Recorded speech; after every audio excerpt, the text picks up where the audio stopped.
demander pour vous.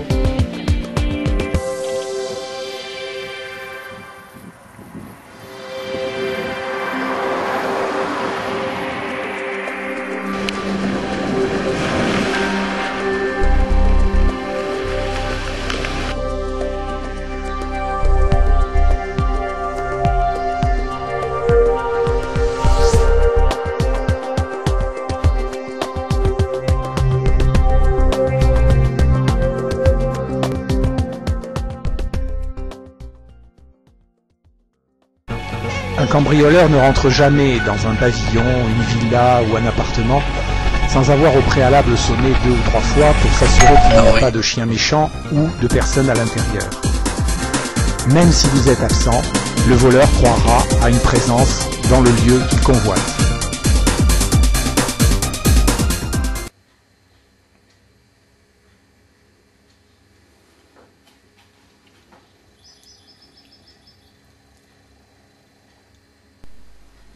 Une fois installé, Qui c'est qui sonne est très simple à utiliser.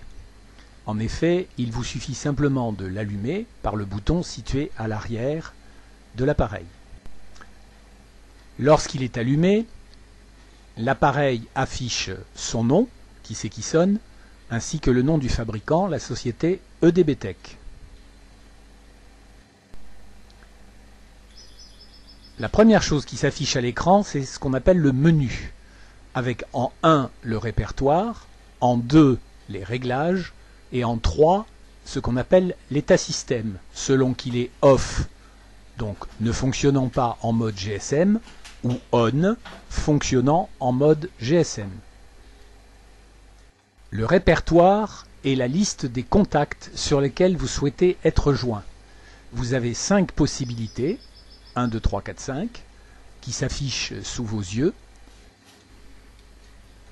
Et avec le bouton pour descendre les flèches, vous arrivez au 4e et 5e numéro. Et en remontant, vous pouvez revenir au 1er, 2e et 3e numéro. Les 3 premiers chapitres du menu sont donc en 1 le répertoire, les 5 noms et numéros de téléphone sur lesquels vous souhaitez être joint, en 2 les réglages de l'appareil, en 3 selon que le système est GSM on ou GSM off. Dès lors, tout est paramétré. Il ne vous reste plus qu'à mettre en marche l'appareil en mode GSM par la touche 3 du clavier. Vous constatez que le voyant se met à clignoter, que l'appareil reconnaît la carte SIM, SIM présente, SIM OK, qui va l'initialiser. Dès lors, vous pouvez quitter votre domicile et à tout instant répondre à partir des numéros de téléphone mobile ou fixe que vous avez entrés dans le répertoire de votre appareil.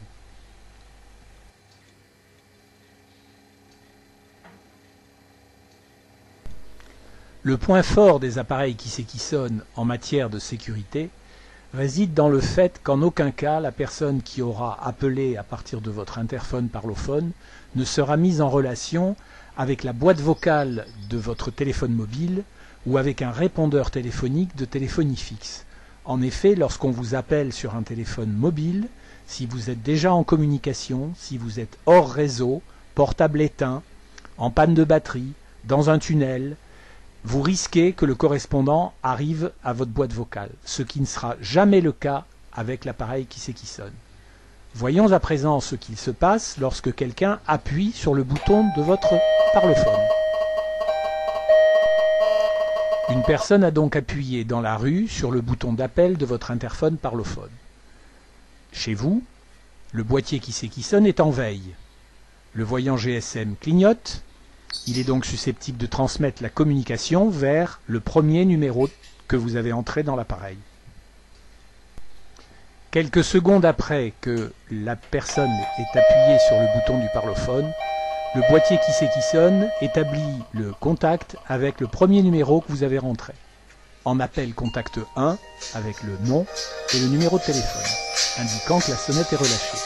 L'appareil est en attente de confirmation, c'est-à-dire qu'il attend que vous ayez décroché d'un téléphone mobile ou d'un téléphone fixe et que vous vous soyez identifié. À partir de là, la communication est établie. Lorsque la communication est terminée, c'est la fin de l'appel.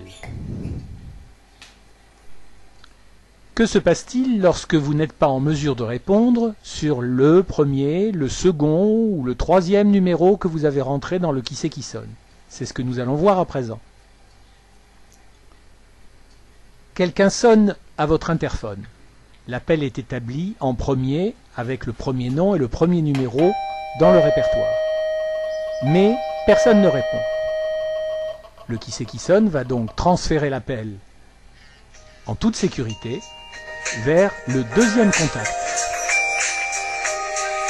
En l'occurrence, dans le cas de figure, Dominique et un numéro de téléphone fixe. Mais Dominique ne répond pas. Donc l'appareil va transférer l'appel sur le troisième contact. En l'occurrence, Daniel, sur un téléphone mobile. Mais pour des raisons X, Y ou Z, Daniel ne peut pas répondre.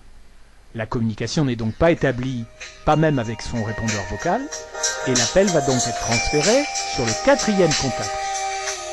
Mais il s'agit toujours de Daniel, et cette fois-ci, le correspondant est en mesure de décrocher et de s'identifier.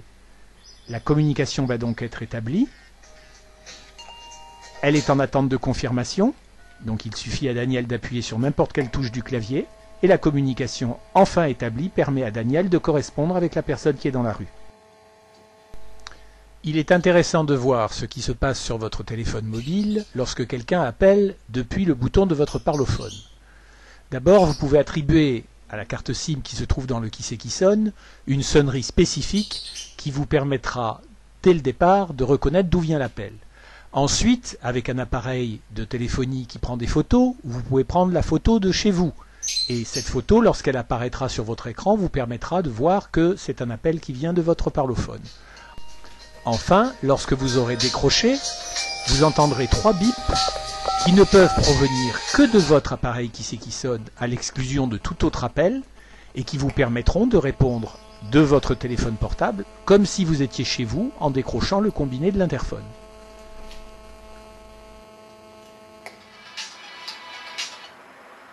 Oui, j'écoute. Non, il n'y a pas de Monsieur Martin ici.